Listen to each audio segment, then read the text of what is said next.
Hello, thank you for tuning in. This is Eric Thompson. I am CEO and lead investment advisor for Peerless Wealth, a registered investment advisory firm right here in Columbus, Ohio. So we're at the time of year when a lot of people are getting their income taxes ready to go. And so I thought I'd give you all some tax tips, especially as it relates to investing and how we can do what I call tax smart investing, and use the laws and the rules for our benefit. So I have 5 key areas that I want to go through, and I'll put them all up on the screen. First is maximize pre-tax contributions. Second is what I'll call tax efficient investing. The third is smart charitable giving. The fourth, and this is more for the retiree, is know your tax bracket. And the fifth is, again for retirees, RMDs to charity. So let's just go through these one by one. The first one, pre-tax contribution. So most of you all know this. If you're working and you have access to a 401k plan, and let's say your income is $100,000 a year, and you decide to put 10% or $10,000 a year in that 401k plan on a pre-tax basis. Now you're only taxed on $90,000. So your paycheck actually doesn't go down by 10%. It goes down by maybe something like 7%.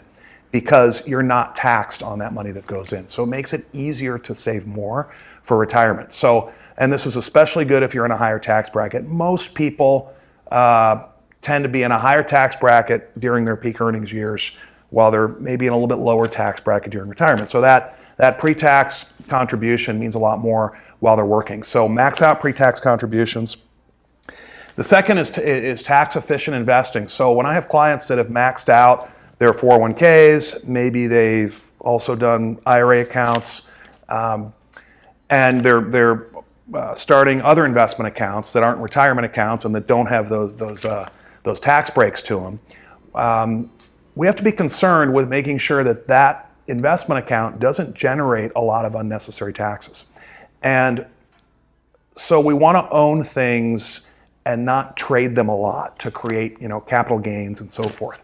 So buying and holding blue chip stocks, index funds and ETFs that don't do a lot of trading, that means your gains will largely go untaxed until you decide to sell, and then you're only paying on the gain, which is at a lower rate. Capital gains rate for most people is capped at 15%, sometimes 20%, but it's always lower than your regular income tax rate.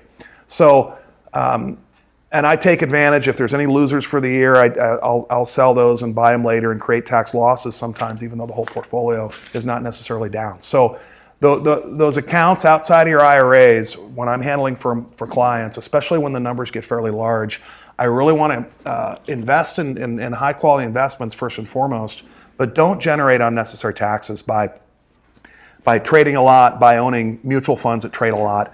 So that's how I control that then. The third thing is smart charitable giving.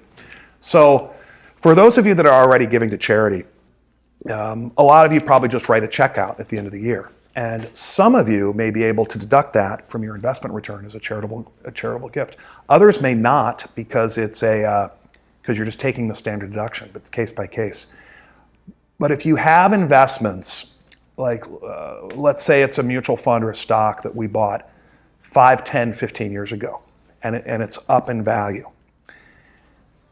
We can sell that, which would create a capital gain that we'd have to pay, then take the money and give it to a charity, which would be a deduction. I wouldn't recommend that though. The better way is we can actually gift those shares directly to the charity. I do this every year. I'm involved in a charitable organization called Glving. They do, they have a housing facility for physically handicapped young adults. It's something that I've been involved with for years. But instead of just writing a check out, I push shares of stocks and mutual funds that I bought years and years ago. I otherwise would have to sell those and pay a capital gain. The dollar amount I push over is a charitable deduction for me. The charity then can sell those shares when it gets into their account. They don't have to pay a capital gain because they're a charity. So we skirt that capital gain issue by doing that. And there's other ways like that to give to charity. So especially if it's significant amounts, don't necessarily just write a check out to charity.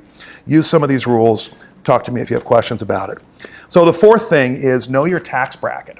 And specifically, I think this is important for retirees. I have a lot of retired clients. I help plan out their income. And I'm going to put up the 2022 federal tax bracket table.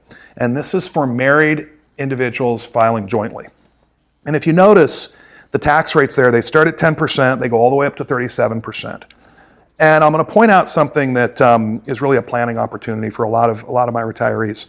Let's say they make $90,000 a year taxable income, and that's after their deductions and so on and so forth.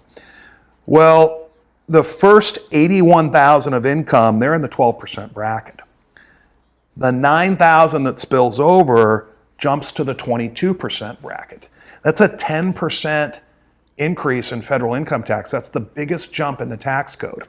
So we need to know where that level is, because if they have other accounts like a non-retirement account, a Roth IRA, bank savings, that they can draw that extra 9 from, they don't have to take it all out of taxable retirement accounts. So when I have clients that have multiple types of accounts that all have different tax status, I really take a look at this table and I take a look at their tax return, and we figure out as close as possible where they stand so that we don't pay unnecessary taxes on accounts, and we take the money from the most tax preference vehicle.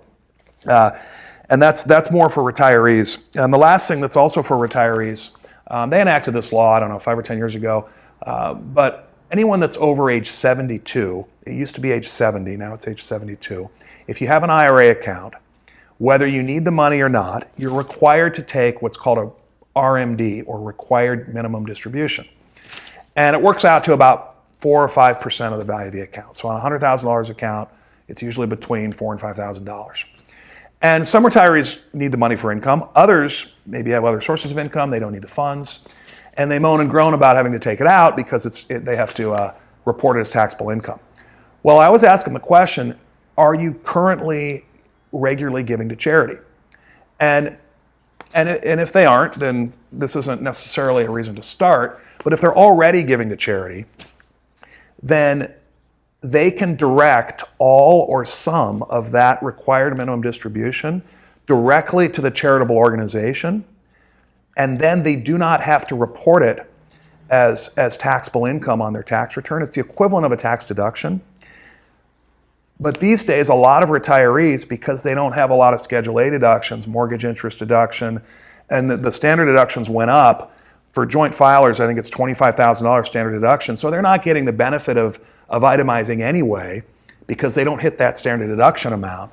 So this skirts that rule and lets them effectively deduct it by not even including it as income, because it's going directly to the charity.